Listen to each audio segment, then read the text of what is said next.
Oke, assalamualaikum warahmatullahi wabarakatuh. Kembali lagi ke kelas Parisdi. Kali ini kita akan bahas modul pendalaman materi program PPG dalam jabatan 2022.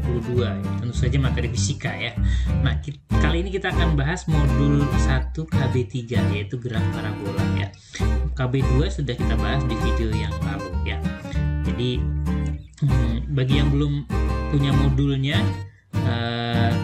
karena belum terpanggil PPG tahun ini, mudah-mudahan tahun ini juga di nanti batch kedua gitu ya, atau kategori 2 atau bulan apa. Nah, bisa download di the link is on in the description below ya. Silahkan di download dulu kalau yang belum punya.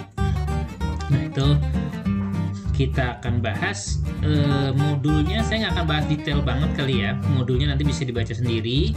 Pokoknya intinya gerak parabola nih di modul ini. Gerak parabola ada pengantar materi, kemudian nanti ada tinjauan tentang kecepatan, percepatan tentu saja ya, kemudian nanti persamaan posisi di setiap arah ya, arah sumbu X dan arah sumbu Y. Nah, kemudian horizontal vertikal. Kemudian dilanjut nanti ada contoh soal tentu saja ya. Nah, contoh soal kemudian kita akan mulai bahas dengan konsep dulu ya. Kali konsep, review konsep dulu sebentar, mudah-mudahan nggak terlalu lama. Kemudian habis itu kita akan bahas forum diskusi, ini menarik ya. Nah, kemudian setelah forum diskusi kita akan bahas tes formatifnya ya, ada 10 soal. Ini juga ada kunci jawabannya. Saya lihat nih untuk yang tes formatif ini kunci jawabannya ada beberapa, nggak banyak sih, ada 2 kalau nggak salah, yang kayaknya jawabannya nggak pas deh ya, mungkin salah kunci. Nanti mudah-mudahan ini nyampe juga ke pembuat modulnya, jadi bisa ditengok kembali lah ya gitu. Mudah-mudahan apa yang saya sampaikan bermanfaat ya. Oke, let's go, kita mulai saja dengan review materinya.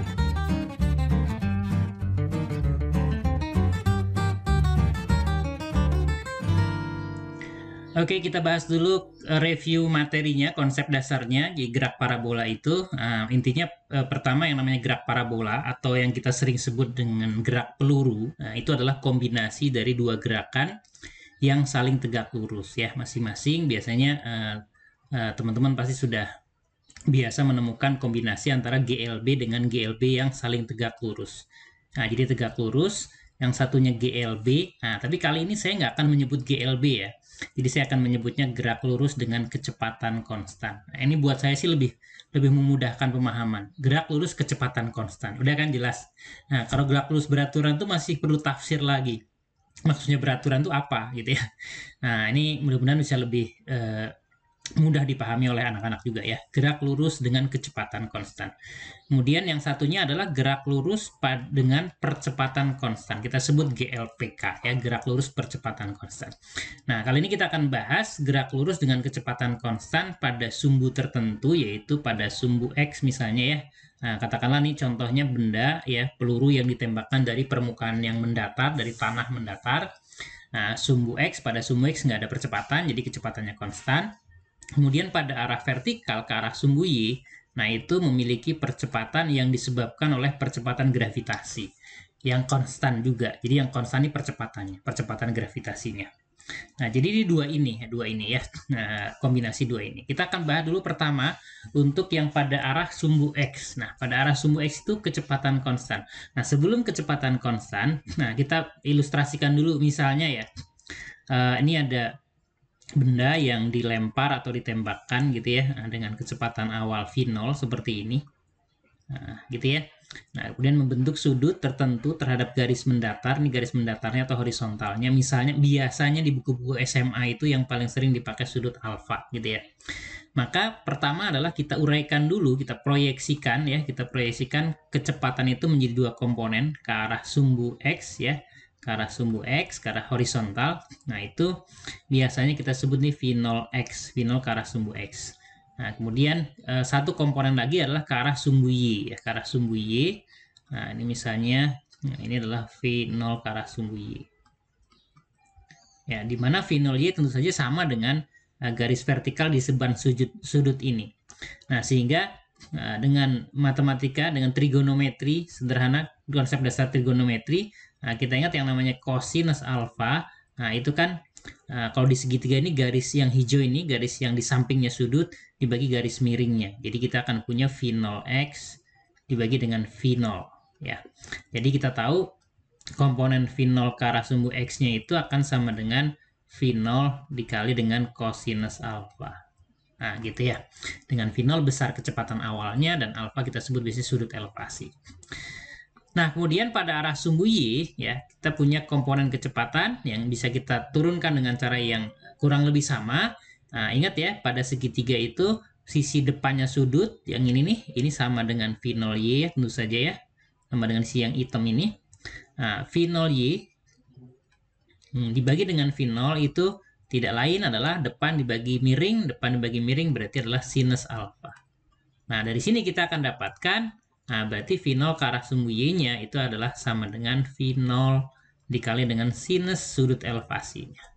Nah, inilah komponen kecepatan pada arah mendatar, ke arah horizontal dan ke arah vertikal.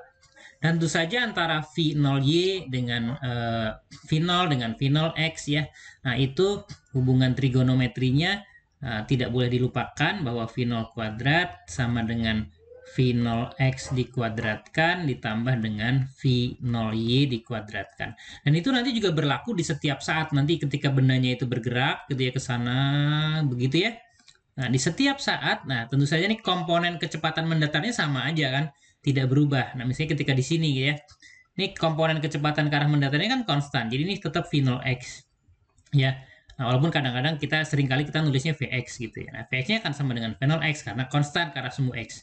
Kemudian ke arah horizontalnya, ke arah vertikal maaf. Ke arah vertikalnya ini adalah Vy. Vy-nya nggak sama lagi dengan V0y karena ada percepatan ke arah sumbu vertikal. Nah, ini Vy. Nah, tetap berlaku seperti yang tadi, Vy dengan Vx, kalau kita resultankan, misalnya kita sebut nanti jadi V, ya berlaku lagi, V-nya ya V kuadrat akan sama dengan Vx kuadrat, gitu ya, ditambah dengan Vy kuadrat ya. Vx kuadrat tambah Vy kuadrat, maaf kurang jelas. Nah, misalnya sudutnya di sembarang tempat itu kita beri nama sudutnya theta gitu. Nah, maka nanti berlaku ya trigonometrinya ya jangan dilupakan bahwa tangan sudut theta, tangan theta itu tentu saja depan dibagi samping ya, berarti nanti Vy dibagi dengan Vx. Nah, gitu ya. Nah, ini hubungan antara yang sumbu X dengan sumbu Y dulu.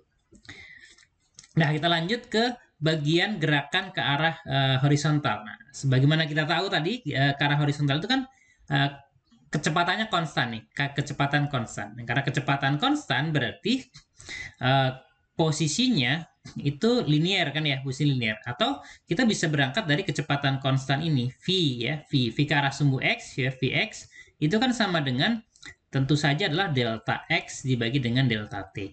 Gitu kan, dasarnya dari situ kan ya.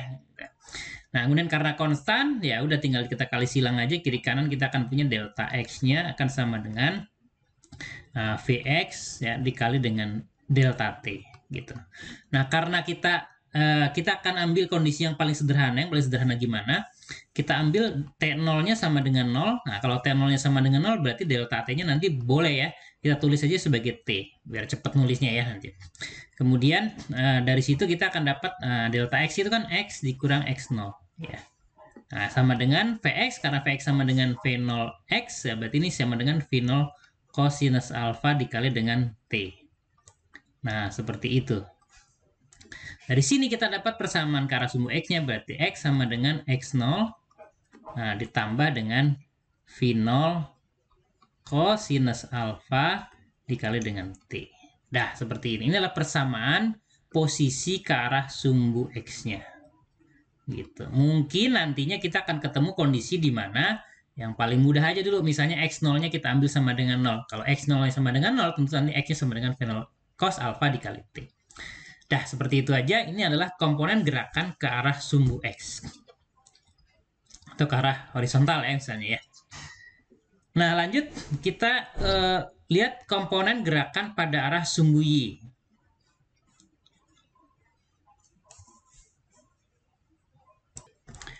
pada arah sumbu Y ada percepatan yang konstan ya. Dalam konteks ini berarti percepatan gravitasi ya, percepatan yang ditimbulkan oleh gravitasi bumi. Misalnya ini kita bicaranya konteksnya di permukaan bumi ya. Maka A-nya hanya ada pada arah sumbu Y, kita sebut AY. Nah, kemudian besarnya kan sama dengan percepatan gravitasi bumi. Nah, misalnya sebagai konvensi kesepakatan kita akan ambil semua vektor yang ke arah atas kita beri tanda positif, kemudian semua vektor yang ke arah ke bawah berarah ke bawah itu negatif. Nah, saya menyebutkan semua vektor karena di sini ada beberapa vektor, ada vektor posisi, ada vektor kecepatan, ada vektor percepatan. Nah, misalnya G-nya kita ambil nilainya saja, entah angka berapa nanti yang akan kita pakai. Biasanya kalau di buku-buku SMA pakai angka 10 supaya gampang ngitungnya. Nah, mungkin kalau di modul ini akan pakai angka 9,8 ya. Lebih ideal gitu ya, lebih sesuai kenyataan ya. Nah, tapi yang penting angkanya sekitar itu nanti kita ambil. Nah, kemudian karena tadi kita punya perjanjian arah ke bawah kita beri tanda negatif, maka nanti jangan lupa berarti AY-nya adalah minus G gitu ya. Nah, AY-nya sama dengan minus G dan mengingatkan kembali A ini ke arah sumbu Y, nah itu sama dengan delta V ke arah sumbu Y per delta T. Nah, kembali seperti tadi kita ambil delta T-nya sama dengan T ya, untuk T0 sama dengan 0. Nah, sehingga kita akan punya dari sini delta V ke arah sumbu Y akan sama dengan T-nya pindah ruas, jadi kita akan punya min GT gitu. Nah, nanti kita akan ketemu tentu saja dengan persamaan yang sangat terkenal ya, delta V itu kan V dikurang V0 ya, berarti kita akan punya VY ya sama dengan ya V0Y minus GT gitu. Nah, seperti itu. Idealnya kita beri tanda vektor seperti ini di sini. Gitu ya. Nah, G-nya enggak karena udah nilainya aja karena negatifnya udah ditaruh di situ ya. Nah, jadi ini persamaan pertama yang sebetulnya ya kita dapat dari mana? Kita dapat dari definisi percepatan aja gitu ya. Oke, boleh kita kasih nomor lah ya, nomor 1. Nomor 1 untuk gerak pada arah sumbu vertikal atau sumbu Y. Kemudian yang kedua adalah kita akan cari perpindahannya. Perpindahan ke arah sumbu Y, nah itu delta Y. Nah, delta Y-nya tentu saja, nah, mudah-mudahan teman-teman ingat ya, ada persamaan yang kita dapatkan dari menghitung luas ya daerah di bawah grafik. Kalau kita buatkan grafik V terhadap T ya, nah ingat ya di bab di KB mana ya KB2 ya, KB2 kan kita sudah menggambar menggambar grafik kecepatan gerak vertikal nih V ke arah sumbu Y fungsi T. Nah, itu seperti ini. Nah, gitu kan? Nah, maka misalnya sampai T yang ini gitu ya. Nah, sampai T yang ini nih 0 ya, T0 nih sampai T yang di sini nanti perpindahannya itu kan sama dengan luas daerah. Nah, ini gitu ya. Kalau misalnya kita sampai sembarang titik aja, misalnya di sini ya daerahnya nanti trapesium gitu ya. Nah, sehingga nantinya kita akan punya ini adalah V0 ke arah sumbu Y ditambah dengan V ya dibagi 2 ya kan. Nah, dikali delta T-nya kita ganti dengan T gitu. Udah dari situ nih kita kasih ini persamaan nomor 2 ya. Ini juga sudah kita bahas juga di KB2 ya sebetulnya karena ini gerak vertikal, tidak lain gerak vertikal gitu ya. Jadi nggak sebetulnya ini ngulang aja. Nah, bukan bahasan khusus harusnya sih gerak parabola ya. Nah, ini lanjut kalau kita substitusi ya persamaan percepatan tadi ya, VY-nya itu kita ganti ke sini, substitusi dari 1 ke 2. Nah, nanti tentu saja kita akan dapatkan delta Y ya ke persamaan yang lebih terkenal, sepertinya lebih terkenal yang ini ya. V0Y dikali dengan T minus setengah GT kuadrat. Nah, gitu kan. Nah, atau biasa kita tulis nih V0 sin alfa ya. Tadi V0Y V0 sin alfa. Ya, jangan lupa nih. T min setengah GT kuadrat. Nah, ini delta Y alias Y dikurang Y0 gitu ya. Nah, ini kita kotakin satu lagi. Ini kita udah punya 3 persamaan ya. Nah, nggak usah diapalin, nanti sering latihan. Oh, kalau teman-teman udah hafal ya. Kalau buat anak-anak, saya juga nggak nyarankan untuk menghafalkan. Ya, sering dilatih aja nanti nempel ya. Nah, dan tadi paham sebetulnya awalnya dari definisi percepatan aja. Kemudian terakhir bonus ya. Nah, masih ingat ya pastinya. Nah, kita nanti bisa dapatkan juga VY kuadrat ya. VY kuadrat itu sama dengan V0 Y ya dikuadratkan minus 2G kemudian dikali delta Y ya. Nah, ingat ya, V kuadrat sama dengan V0 kuadrat plus 2A delta S ya. Ya, dari situ aja. Ya, jadi ya nanti V0-nya ganti dengan V0 sin lah gitu ya. Nah, saya kira itu aja. Ini pengantarnya, konsepnya ya, ringkasan teorinya. IVY. Oh iya, ada satu lagi yang terlewat gitu. Nah, kita sering sekali mengajarkan gerak parabola gitu ya, gerak parabola. Tapi kita suka lupa ya untuk mengajak anak itu membuktikan bahwa lintasan yang kita gambar itu memang parabola. Gitu. Jadi kalau saya tanya ke anak-anak saya, ke murid-murid saya, kalian tahu dari mana ini parabola? Dari judul babnya ya. Jadi kalian sangat beriman ya. Taklid buta jadinya ya. Jadi percaya aja bahwa itu parabola. Tidak pernah diajak membuktikan. Ya, ya. Nah, kita punya waktu, ayo kita buktikan dulu, kita tunjukkan bahwa karena memang itu persamaannya parabola. Ya. Jadi parabola itu kan anak-anak kita juga pasti belajar ya, belajar persamaan parabola misalnya seperti ini. Nah, kan bentuk umumnya kan kita punya Y sama dengan gitu ya, biasanya kita punya A X kuadrat ya ditambah dengan BX ya ditambah C. Nah, itu sumbu horizontalnya X, sumbu vertikalnya Y. Nah, Y fungsi X yang seperti ini, nah, itu nanti bentuknya parabola. Tentu saja dengan A yang tidak sama dengan 0. Ya, A tidak sama dengan 0. Kita akan tunjukkan ya. Nah, misalnya kita ambil gini. Kita ambil tadi pada arah sumbu X kan kita punya X sama dengan ya X0 nah, ditambah dengan V0 cos ya. Cos alpha dikali T. Nah, kemudian pada arah sumbu Y kita punya Y. Nah, itu sama dengan Y0 ditambah dengan V0 sin alpha dikali T minus setengah GT kuadrat. Nah, dari situ kita ambil yang mudah dulu aja ya, yang paling mudah aja dulu. Kita misalnya ambil kondisi yang paling sederhana X0-nya sama dengan 0. Kalau X0-nya sama dengan 0, berarti kita akan punya X itu sama dengan V0 dikali dengan cosinus alpha dikali T. Nah, dari sini kita dapat T-nya. Dinyatakan sebagai fungsi X ya. Jadi X dibagi dengan V0 cosinus alpha. Dah, nih simpen nih. Bungkus dulu. Nah, T yang ini masukin nih ke persamaan Y yang itu. Jadi kita akan punya Y sama dengan Y0 tambah ya V0 sin alpha dikali T. T-nya X dibagi dengan V0 cos alpha. Min setengah G T kuadrat. T-nya ganti. X dibagi dengan V0 cos alpha. Bentar lagi ya, happy ending bentar lagi ya. Kuadrat. Jadi kita akan dapat Y sama dengan Y0 ditambah dengan, nah ini ada V0 bagi V0 1 ya. Bukan habis dibagi ya, V0 bagi V0 itu 1. Sin bagi cos tangen ya, jadi kita jadi punya tangen alpha kali X min. Nah, ini ada G, di bawah ada V0 kuadrat, ada cos kuadrat, jadi kita akan bisa tuliskannya G dibagi dengan 2, ada 2 ya, 2 V0 kuadrat cosinus kuadrat alpha dikali T kuadrat. Dah, kayak gitu. Wah, jadi gitu ya.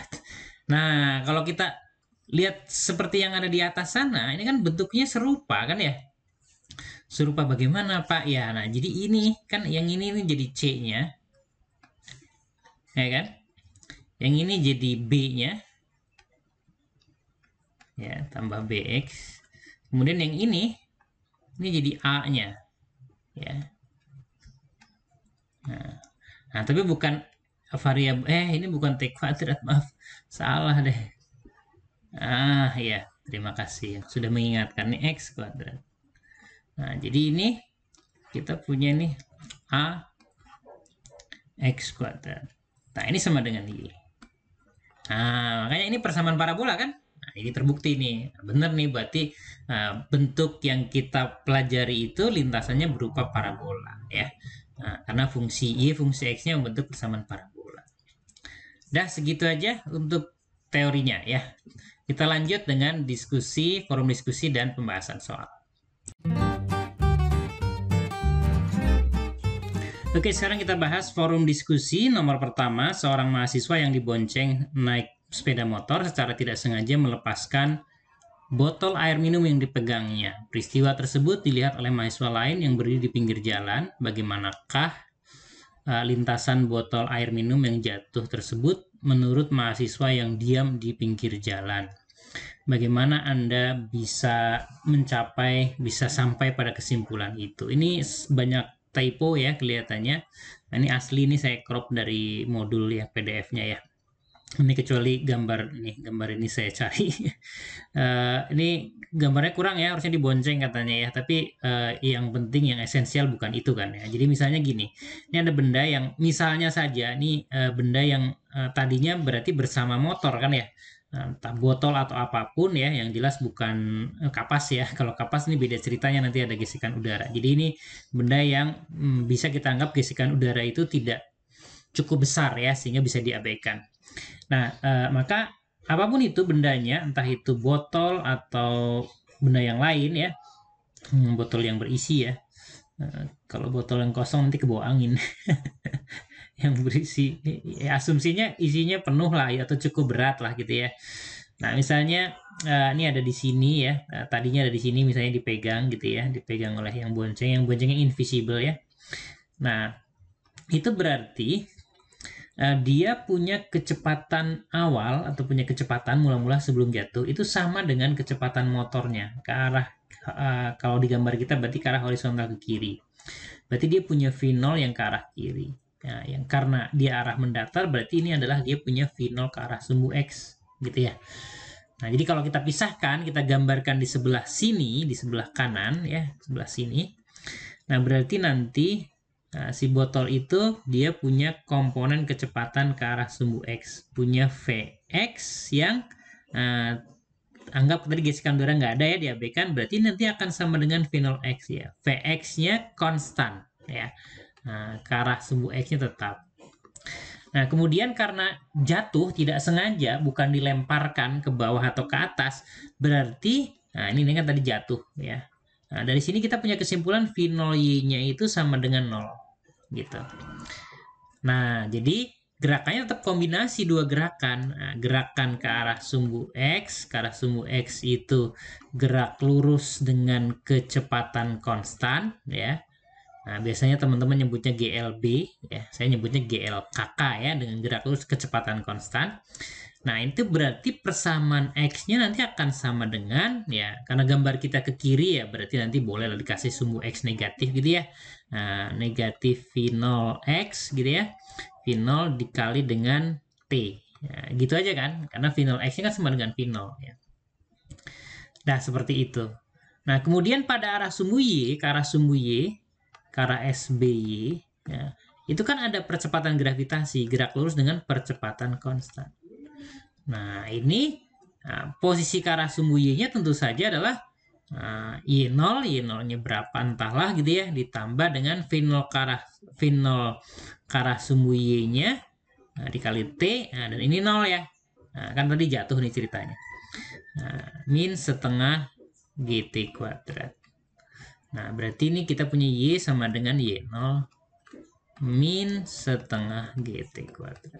Jadi udah jelas nih, kombinasi antara sumbu X dan sumbu Y, gerakan ke arah sumbu X dan sumbu Y yang ke arah tegak lurus, dan ini adalah GLKK, ini GLPK.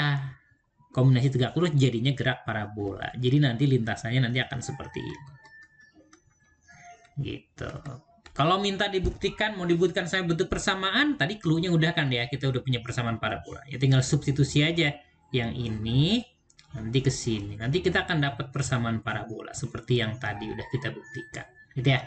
Fungsinya nanti Y sama dengan, ya bentuknya kan gitu ya, AX kuadrat tambah BX tambah C gitu ya, C Y 0. Nanti bentuknya akan seperti itu, Y fungsi X ya. Gitu. Nah, itu diskusi pertama. Mudah-mudahan cukup clear ya.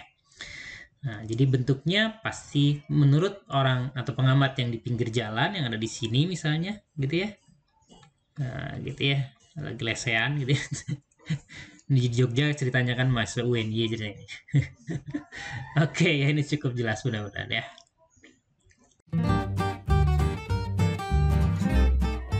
Oke, berikutnya kita bahas forum diskusi nomor 2. Pesawat pembom seringkali berbalik arah segera setelah menjatuhkan bom. Selain untuk menghindari tembakan dari musuh, kira-kira apa sebab pesawat tersebut berbalik arah? Apa yang terjadi kalau terus terbang lurus ya? Jadi, nah, kita jawab aja sebetulnya bagian yang pertanyaan akhir ya. Pertanyaan akhir ini kuncinya di sini ya. Kalau terus terbang lurus. Nah, jadi gini, ya, intinya ini mirip dengan yang tadi kita bahas di nomor 1 ya. Ketika ada botol minum jatuh dari tangan orang yang sedang naik motor atau dibonceng motor ya. Nah, jadi intinya adalah bahwa pesawat dan bomnya itu tentu memiliki kecepatan awal yang sama. Itu yang poin yang perlu diperhatikan ya. Pesawat dan bomnya itu punya kecepatan awal yang sama. Karena kan mereka bersama-sama tadinya ya, bomnya nempel atau ada di dalam pesawat ya. Jadi kita pahami bersama, misalnya kita gambarkan sebagai sebuah titik, dua buah titik berbeda sekarang karena berpisah ya, dijatuhkan. Ini misalnya pesawatnya itu saya taruh di atas gambarnya, ini P. Nah, kemudian ini bomnya ya, misalnya seperti ini. Nah, misalnya sedang terbang mendatar ya. Ketika sedang terbang mendatar berarti kecepatan mendatarnya sama. Jadi ini V0-nya sama. Jadi ini V0 dan sama dengan V0 X karena kita ambil contoh yang ke arah mendatar ya. Berarti ini V0. Jadi baik V0-nya pesawat itu sama dengan V0-nya bom. Dah, seperti itu aja. Nah, kemudian pesawat kalau misalnya terbang lurus terus gitu. Nah, maka kalau dia terbang lurus terus nanti pada saat waktu T pada saat waktu T nanti dia akan si pesawat ini sudah akan menempuh X misalnya ya, jarak mendatar X sama dengan apa? Ya sama dengan V0 dikali T. Gitu ya. Nah, V0 dikali T. Nah, pada saat itu juga misalnya T itu adalah waktu yang diperlukan sampai bomnya itu meledak. Atau misalnya kalau meledaknya di tanah berarti nanti sampai di tanah. Nah, karena kan bomnya kan akan gerak vertikal kan, ke arah vertikal gini ya. Nah, misalnya ini ada ketinggian, nah seperti ini misalnya gitu ya. Nah, nanti bomnya tentu geraknya setengah parabola ya, seperti yang tadi kita bahas di botol jatuh. Nah, jadi seperti ini. Nah, udah tergambar di sini sekarang ya. Nah, kita akan cari T-nya ya, akan cari T-nya. Nah, pada T yang sama ya, pada T yang sama nanti tentu X-nya si bom itu adalah sama dengan V0 dikali T juga, sama dengan ini gitu ya. Nah, XB itu sama dengan V0 dikali T, ya ini akan sama dengan X-nya pesawat ya. Nah, ini juga sama jadinya X-nya pesawat. Nah, jadi alias kalau pesawatnya terbang lurus terus, maka pada saat bomnya meledak gitu ya, bomnya meledak di sini gitu ya. Nah, itu dia pesawat akan tepat berada di atasnya. Tentu saja berbahaya. Nah, itu kira-kira intinya itu aja. Gitu. Makanya pesawatnya belok gitu ya, atau berbalik arah gitu ya, atau mungkin manuvernya naik gitu ya, nah, terus balik arah lagi gitu. Nah, seperti yang jelas pasti nggak akan turun ke mendekati ini apalagi ya. Nah, kalau dipercepat gimana? Bisa, lurus bisa dipercepat. Ya, tapi ya harus cepat banget gitu. Tapi mungkin masalahnya ketika ngebom itu kecepatannya udah maksimal, nggak bisa makin cepat lagi. Ya, makanya pilihannya adalah berbalik atau belok lah kira-kira ya. Nah, itu nomor 2. Mudah-mudahan cukup jelas ya. Jadi nanti ketika bom nyampe ke tanah atau pas meledak, ya dia pesawatnya akan tepat di atasnya. Begitu. Itu yang membuat si pembom itu berbalik arah. Soal diskusi yang ketiga, bila seorang pemain basket hendak melempar bola ke ring basket, apa saja yang harus diperhatikan dalam berlatih agar saat dilempar bola langsung masuk ke ring. Jadi intinya dia pengen melempar bola nih dari sini nih. Nah, gitu ya, nih ya kasih V0. Nah, berarti pertama pasti ya dia harus melemparkan nanti kecepatan awalnya berapa supaya dia pas nanti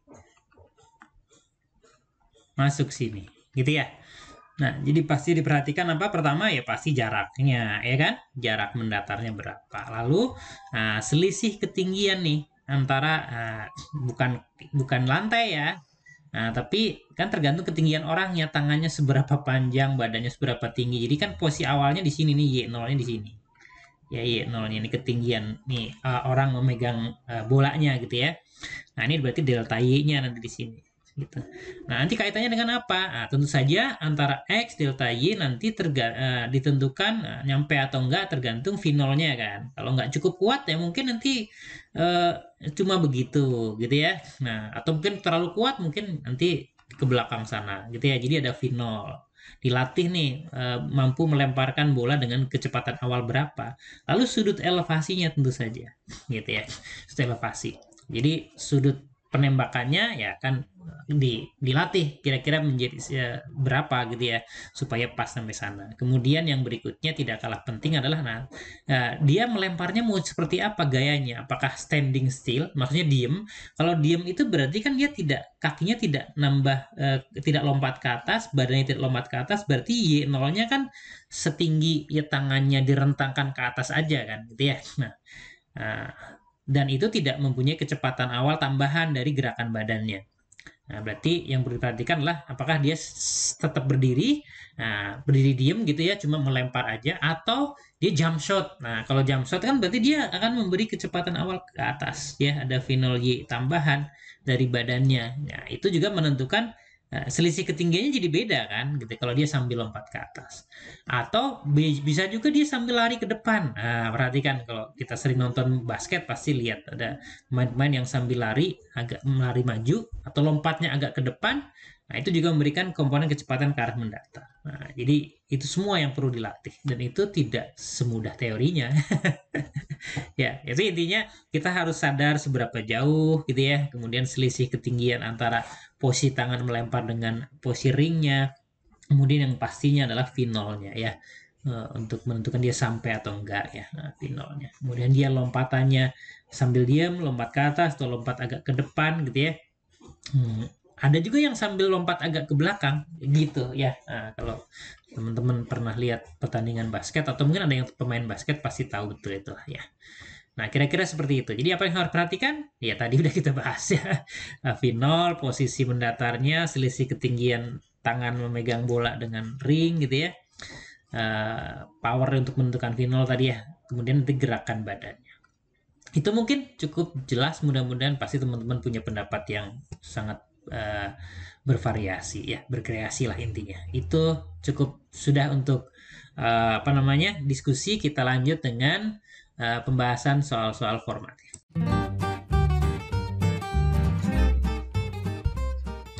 Oke, sekarang kita bahas kenapa langsung 0,5 nih. Kita bahas tes formatif ya, dari nomor 1 tentu saja ya. Air terjun seringkali menjadi tempat tujuan wisata karena fenomenanya menarik dan suasana lingkungannya indah. Pernyataan manakah di bawah ini yang betul sehubungan dengan air terjun? Nah, apa ini yang diminta? Oh, jarak antara kaki tebing dengan air terjun mencapai tanah. Oke. Nah, jadi misalnya kita gambarkan aja ini misalnya airnya kita gambarkan sebagai seperti inilah ya. Nah, misal kecepatan ya paling gampang itu kita ambil misalnya kecepatannya mendatar ya kayak pancuran mendatar gitu. Nah, berarti ini dia punya V0 ke arah sumbu X gitu ya. Anggap aja yang paling sederhana tidak punya V0 ke arah sumbu Y. Nah, kemudian ini kaki tebingnya ini airnya ngalir gini ya ke sana gitu. Ini tebingnya. Misalnya seperti ini ya. Jadi anggapannya nih tebing yang atas nih horizontal yang paling mudah ya. Airnya ngalir gitu. Nah, ini ketinggian misalnya H gitu. Ini tanah. Nah, nanti airnya terjun ke situ. Nah, ini yang ditanya adalah ini ya. Ini X ini tergantung apa saja gitu ya. Apa yang pengaruh X? Tentu saja. Nah, kita lihat X ini kan kalau misalnya dia punya V0 X ya, itu gampang sekali. Tadi udah kan kita udah punya X sama dengan V0 X dikali dengan T. Nah, V0-nya berarti tergantung kecepatannya udah pasti ya. V0-nya V0 X. Nah, kemudian nanti berarti tergantung T. Nah, pertanyaannya T ini tergantung apa? Nah, T ini tadi tergantung ini ketinggiannya. Karena apa ya? Karena kan kita punya gerak vertikalnya kalau misalnya tanpa kecepatan awal ke arah vertikal kan berarti delta Y-nya, ingat kan ini V0 YT minus setengah GT kuadrat kan. Nah gitu. Ini anggap ini 0 yang paling gampang aja ya. Nggak usah bikin rumit-rumit. Delta Y-nya H tapi minus karena ke bawah ya. Min setengah GT kuadrat. Nah dari sini nanti dapat T-nya. T-nya berarti kan 2H dibagi dengan G diakarin. Nah, gitu. Jadi waktunya tergantung ketinggian. Nah, waktu ini menentukan X. Jadi, kalau kita gabungkan, berarti kan ini ada V0X, kemudian akar, gitu ya. Akar 2H dibagi dengan G. Jadi tergantung kecepatan awal air, kemudian juga ketinggian tebing. Jadi jawabannya tentu saja jarak antara, hanya tergantung kecepatan dan salah ya, harusnya ada ketinggian. Jarak antara tebing sampai air terjun mencapai tanah dipengaruhi oleh kecepatan air meluncur, masa jenis nggak ada ya. C, jarak antara itu ditentukan oleh kecepatan air dan tinggi tebing. Ya, ini jelas. C jawabannya ya. Mudah-mudahan cukup jelas. Lanjut langsung nomor 2 ya, biar cepet ya. Itu di lapangan udah memanggil-manggil harus tanding Agustusan. Nomor 2. Nomor 2, sebuah bola kasti menjalani gerak lintasan peluru. Pernyataan yang benar mengenai kecepatan bola di titik tertinggi. Nah, ini yang sering-sering pada lupa nih anak-anak, tapi ya teman-teman enggak ya. Kecepatan bola di titik tertinggi. Ingat-ingat di titik tertinggi, ya itu V-nya yang 0. V-nya yang 0 masih ada Vx. Nah, ada Vx sama dengan komponen kecepatan awal ke arah mendatar. Jadi V0x atau V0 cos alpha. Jadi jawabannya kecepatan bola 0 salah. Kecepatan arah horizontal minimum dan kecepatan arah vertikal 0. 0-nya benar, tapi yang ininya salah ya. Karena kan konstan kan ke arah horizontal. C, kecepatan arah horizontal maksimum nggak mungkin ya karena konstan, ya, nggak ada minimum maksimum. Kecepatan pada arah horizontal sama dengan kecepatan pada arah horizontal awal, dan betul kecepatan pada arah vertikal maksimum salah ya. Berarti jawabannya yang E. Apa kalimatnya? Kecepatan pada arah horizontal sama ya dengan awal, kecepatan arah vertikal 0 ya, betul sekali. Jadi jawabannya cukup jelas yang E ya. Nggak ada masalah. Nomor 2. Lanjut langsung nomor 3. Nomor 3. Kita lihat, kita baca dulu soalnya. Sebuah pesawat pembom menjatuhkan bom dari suatu ketinggian tertentu. Bom dilepaskan di atas permukaan tanah yang sangat luas dan datar dari pesawat tanpa kecepatan awal. Maksudnya yang tanpa kecepatan awal itu adalah bomnya. Tapi ingat, walaupun dibilang tanpa kecepatan awal, tapi bom itu kan mula-mula bersama pesawat. Jadi kalau ada kalimat seperti ini, maksudnya adalah berarti kecepatan awal bom itu akan sama dengan kecepatan awalnya pesawat. Kayak yang tadi ya, jadi pesawatnya ke kanan, misalnya V-nya V0, ya tentu saja bomnya juga sama, punya kecepatan awal V0 ke kanan. Ya, akan bergerak bersama tadinya ya. Dalam keadaan posisi mendatar. Oke, mendatar ya. Apabila setelah melepaskan bom, pesawat tidak mengubah arah dan besar kecepatannya. Pernyataan mana yang betul? Tadi udah kita bahas ya. Jadi nanti bomnya jatuh sampai ke sini, bukan sampai ke situ, tapi karena punya kecepatan awal mendatar, jadi nanti kayak gini. Ini bomnya akan meledak di sini misalnya gitu ya, tanah mendatarnya. Dan pada saat itu pesawatnya akan ada di atasnya, persis di atasnya. Nah, makanya tadi belok ya, tadi di soal diskusi udah kita bahas ya. Pada saat bom mencapai tanah, pesawat berada jauh di depan, nggak mungkin ya, kecepatan mendatarnya sama. Pada saat bom mencapai tanah, pesawat berada di belakang, enggak ya. C, pada saat bom mencapai tanah, pesawat tepat berada di atas lokasi bom. Nah ya, udah jelas C jawabannya ya. Tadi udah kita jawab. Kan pada waktu yang sama ya, V0-nya sama, berarti X-nya pun sama ya. Karena X-nya sama dengan V0 dikali dengan T. Mantap. Cukup jelas, mudah-mudahan. Nomor 3. Nomor 4. Nomor 4. Iya. Terlihat nomor 4? Terlihat ya. Oke, kita baca dulu soalnya. Sebuah adegan akrobat seorang pengendara motor mengendari motor pada permukaan datar. Ujung permukaan datar tersebut adalah sebuah jurang atau tebing. Kecepatan motor saat tepat meninggalkan permukaan datar adalah 9 meter per sekon. Pada posisi horizontal orang pada saat T 5 detik sejak, nggak rame nih soalnya. Kan udah jelas ini. Ini kan kecepatannya mendatar berarti kan. Nah, berarti ini adalah Vx ya. Vx-nya sama dengan 9. Ingat pada arah mendatar kan tadi konstan ya. Kemudian pada T sama dengan 5. sekon ya, berarti perubahan X-nya nggak pakai lama ya, Vx dikali T ya, 9 kali 5 ya. Nah, bercanda ini soalnya 45. Ya, kasih hiburan ya, biar nggak terlalu susah semua. Oke, itu nomor 4 ya. Nomor 5. Nah, ini nomor 5 lumayan kelihatannya pemahamannya. Harus teliti nomor 5 ini ya. Sebuah bola ditendang dari ketinggian 50 meter, 50 meter tinggi amat, 50 cm di atas tanah, membentuk sudut elevasi tertentu.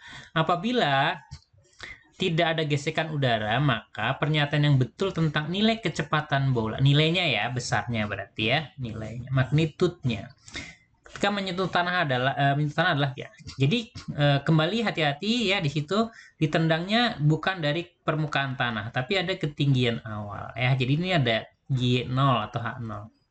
Ini misalnya tanahnya, nah gitu ya. Nah, sudut elevasi tertentu berarti gini. Nah, gitu.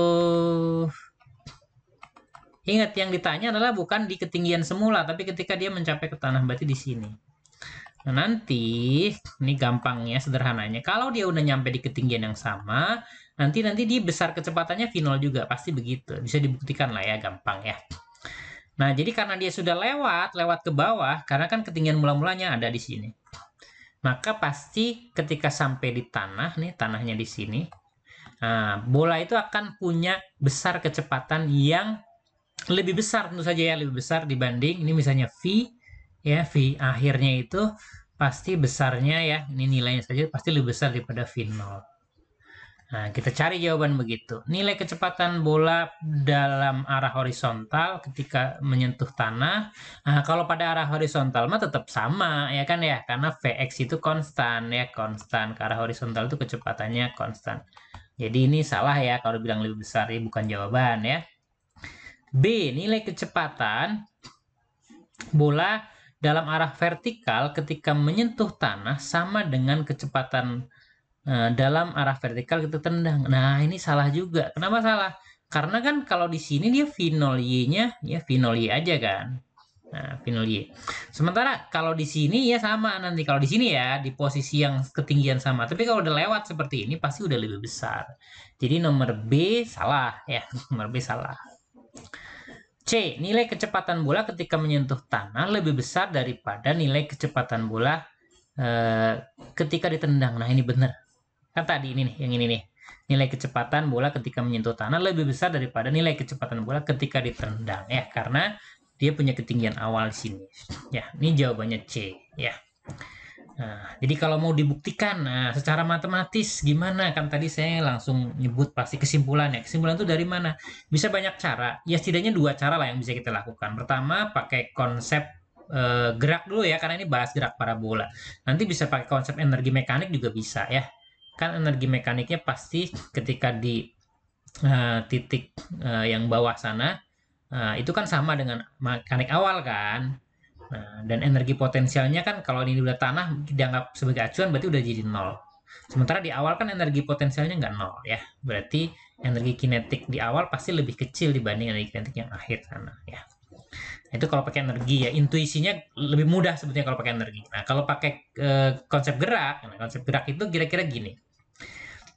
Nah, misalnya kita kasih nama aja nih, ini nih A, ini B ya, ini B, ini C. Nah, kita lihat bahwa dari A sampai ke B itu kan, ini gerakan A ke B dulu ya, A ke B. A ke B itu delta Y-nya sama dengan 0. Nah, sementara delta Y itu kan sama dengan V0Y dikali T min setengah GT kuadrat. Nah, tinggal pindah ruas, nanti kita akan dapatkan T-nya di situ adalah 2 kali V0Y dibagi dengan G. Ya, 2 V0Y dibagi G, T-nya segitu.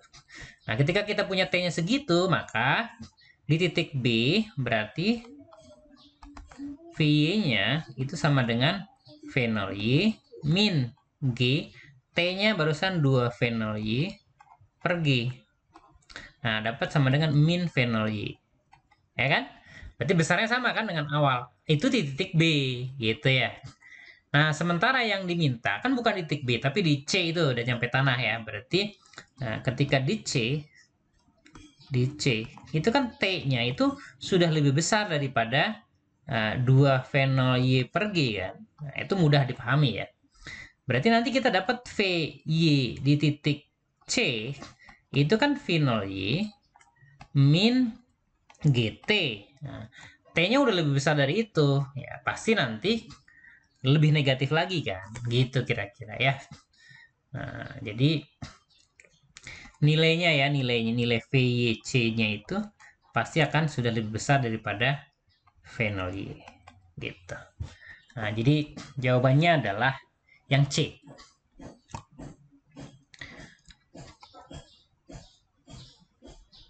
Nah, ini yang saya maksud, ini salah satu yang saya maksud ini di kunci jawaban ini salah ya. Kunci jawabannya B. Ini saya yakin ini mungkin khilaf ya yang buat kunci jawaban atau ketukar dengan kunci pintu lain mungkin ya. Nah, mudah-mudahan nanti bisa direvisi untuk modul yang edisi berikutnya ya. Mudah-mudahan disimak nih oleh ada yang menyampaikan ke yang buat modul. Mudah-mudahan manfaat ya apa yang saya sampaikan. Nomor 6. Seorang mahasiswa dibonceng naik motor. Pada saat motor bergerak dengan kecepatan tetap, mahasiswa yang dibonceng melemparkan bola vertikal ke atas. Lintasan bola yang dilempar itu dilihat oleh teman mahasiswa lain ya yang di pinggir jalan adalah seperti apa ya. Ini udah sama kayak tadi lah ya pokoknya ya. Nah, jadi dia kan kalau dia dibonceng artinya dia punya kecepatan awal yang sama dengan motornya. Terus dia tiba-tiba dilempar nih bendanya. Ini ada fenol X kan. Terus si bendanya itu dilempar vertikal ke atas berarti ada fenol Y. Nah, maka menurut yang di pinggir jalan ya lintasnya akan jadi begini. Nah, gerak parabola lah intinya. Lintasan melengkung baik ketika naik maupun ketika turun. Ya, ini jawabannya yang C. Nah, kira-kira seperti itu. Ini ada ketinggian awal ya, dari lantai, dari jalan ke tempat botol itu atau bola itu dipegang. Tadi bola atau botol? Bola ya ternyata. Botol yang tadi ya. Oke, itu nomor 6, C. Nomor 7, nah, nomor 7 soal hitungan. Biasanya lebih gampang kalau hitungan ya. Seorang pemain bola menerima umpan dari temannya dan langsung menendangnya. Bola ditendang dari permukaan tanah. Komponen kecepatan horizontal dan komponen kecepatan vertikal ketika bola tendang adalah 16 dan 12 meter per sekon. Jadi ingat-ingat nih fenol X yang disebut duluan ya. 16 meter per sekon. Kemudian fenol Y itu 12 meter per sekon. Waktu yang diberikan bola mencapai tanah. Jadi ini ditendang dari tanah. Nah, terus nanti harapannya dia kembali ke tanah. Kayak kita ya, dari tanah kembali ke tanah. Seperti kita manusia ya, dari tanah kembali ke tanah. Nah, sampai sini. Ini kan sama dengan soal yang tadi kan. Nah, yang tadi mana yang dari A ke B kan berarti. A ke B kan tadi udah kita turunkan T-nya 2 fenol Y per G. Nah, udah langsung aja ya. Udah langsung pakai lah, udah bisa ya. T-nya kalau misalnya kita bilang nih A ini B ya.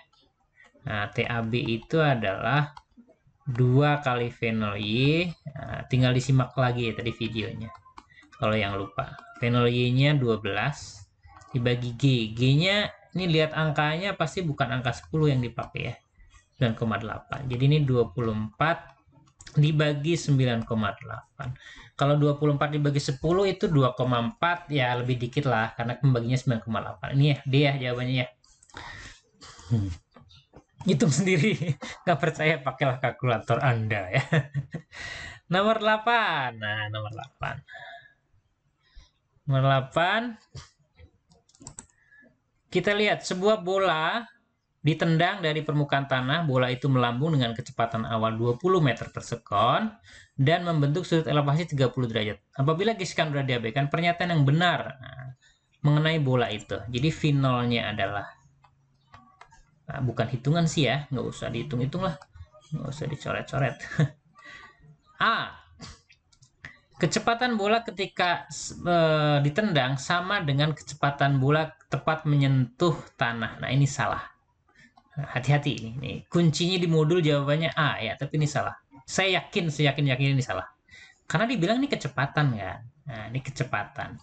Kecepatan itu besaran vektor. Nah, vektor itu disebut sama kalau besarnya sama, arahnya juga sama. Ya kan nggak mungkin tuh bola ditendang membentuk sudut elevasi, yang jelas dia ke atas kan, gitu ya. Nah, terus ketika mencapai tanah kan, betul sih besarnya final lagi, kayak besarnya final lagi. Nah, tapi kan arahnya udah beda tuh, jadi ini salah. Ini sekali lagi nih kelihatannya, mudah-mudahan beliau hanya hilaf aja ya. Dicek di kunci jawaban di modul itu, di akhir modul itu A ya, jadi salah nih. Yang benar yang mana kita cari ya. Kecepatan bola dalam arah horizontal di titik tertinggi lebih kecil daripada kecepatan bola dalam arah horizontal ketika ditendang, salah ya, karena ke arah horizontal itu tetap ya, ke arah horizontal itu tetap, jadi salah. C, kelajuan bola ketika ditendang sama dengan kelajuan bola ketika tepat. Nah, kalau ini baru benar. Nah, kelajuan ini laju, speed ya, speed itu skalar, jadi nilainya aja. Nah, jadi benar ya, besarnya sama dengan V0. Ya, cukup jelas ya jawabannya C. Boleh dilanjut baca. Komponen kecepatan arah vertikal ketika ditendang sama dengan kecepatan arah vertikal ketika... Nah, ini salahnya karena kecepatan kan. Kalau kecepatan kan ketika ditendang ke atas, ketika jatuh ke bawah. Jadi itu arahnya berlawanan. Jadi nggak boleh disebut sama ya. Nah, karena vektor ya. Karena kalau A benar, D jadi benar dong. Nah, makanya kan A salah ya. E, komponen kecepatan dalam arah vertikal ketika ditendang lebih besar. Ah, salah ya. Oke, jadi cukup jelas ya jawabannya. 2 soal lagi. 9. Ya. Seorang guru melakukan demonstrasi di depan kelas. Demonstrasinya adalah meluncurkan kelereng secara mendatar dari tepi permukaan meja. Guru meluncurkan 3 kelereng dari 3 meja dengan ketinggian yang berbeda. Oh, berarti ketinggian awalnya berbeda ya. Kecepatan kelereng ketika meninggalkan meja sama. Oke, V0-nya sama berarti ya. V0 X doang berarti ya. V0 sama. Pernyataan yang betul terkait dengan itu adalah jarak horizontal. Oh, jarak horizontal yang diminta ya. Jarak horizontal berarti kaitannya, ingat yang tadi. Kita punya V0 begini. Kita punya H. Tadi udah kita turunkan kan. Nah, nanti jatuhnya sampai kemana. Nih misalnya di sini X ya. Nah, tadi X-nya sama dengan V0 dikali dengan T. Nah, T-nya bisa didapatkan tadi. Udah kan ya, ditengok lagi aja lah video sebelumnya. Soal sebelumnya maksudnya, nanti di-scroll lagi. Ingat lagi nih, tadi kan 2H dibagi dengan G. Nah, gitu ya. Jadi tergantung ketinggian awalnya. Jadi jaraknya yang paling jauh tentu yang, karena kecepatan awalnya sama, berarti yang ketinggiannya paling besar atau paling tinggi. Kita cari yang begitu. Jarak horizontal 3 kelereng itu sama, salah ya. Kemudian B, kelereng diluncurkan dari meja yang paling tinggi mencapai jarak paling jauh. Ah, benar, B jawabannya. Ya, yang D, kelereng meluncur dari meja yang paling rendah mencapai jarak horizontal paling jauh. Salah ya, kebalik ya. Kelereng yang diluncurkan dari meja yang memiliki ketinggian menengah mencapai, oh nggak mungkin. Jarak horizontal kelereng tidak dipengaruhi, salah kan, dipengaruhi ketinggian awalnya. Ya, cukup jelas. Yang B, Bandung. Terakhir, oke, sampai soal terakhir kita ya, nomor 10. Grafik kecepatan dalam arah vertikal sebagai fungsi waktu benda yang menempuh gerak parabola. Ini kecepatan arah vertikal. Jadi ini yang diminta adalah V-nya doang ya, vertikal. Berarti V. Nah, tadi udah berkali-kali ya. Ini V0Y minus GT. Gitu ya. Jadi pada suatu waktu dia pasti akan 0, kemudian ketika di puncak, kemudian dia akan balik ke bawah jadi negatif. Jadi garis miring lurus, dan nah ini dia ketika puncak. Ini di sini puncak nih. Nah, berarti jawabannya cukup jelas. C, harus yang C jawabannya ya. Nah, tinggal pakai angka aja nanti di buatan grafik ya. Ini linier, pangkat 1 berarti garis lurus ya. Kemudian gradiennya negatif ya, berarti miringnya begitu, gitu kan ya. Dan nanti dari positif awalnya naik ke atas ya. Pelan-pelan berhenti sesaat di puncak, bukan berhenti sesaat, maksudnya komponen vertikalnya 0, kemudian dia turun berbalik arah berarti negatif. Makin cepat tapi ke bawah. Jadi jawabannya C. Itu saja saya kira, mudah-mudahan bisa dipahami. Kalau saya ada kesalahan, silahkan diskusikan aja di kolom komentar ya. Mudah-mudahan bermanfaat. Kita ketemu lagi di KB4 ya, mudah-mudahan segera ya. Doakan saya juga sehat selalu. Assalamualaikum warahmatullahi wabarakatuh.